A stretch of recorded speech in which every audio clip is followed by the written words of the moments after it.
আমি কাজ করতে করতে হঠাৎই চোখ পড়লো কিছু লোক কালো পলিথিনে কি জানি কুড়াচ্ছে। তারপর দেখলাম এগুলো সৌদি আরব বলদিয়ার লোক, আসলে ওনারা ময়লা পরিষ্কার করতেছে।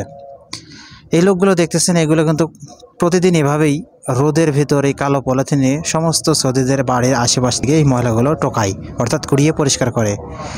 এখন কথা হলো, এই লোকগুলোর বেতন কত জানেন? শুনলে আপনারা অবাক হবেন। এটা হচ্ছে 600 থেকে 800 রিয়াল সর্বোচ্চ, বাংলাদেশি টাকায় 20 থেকে 25,000।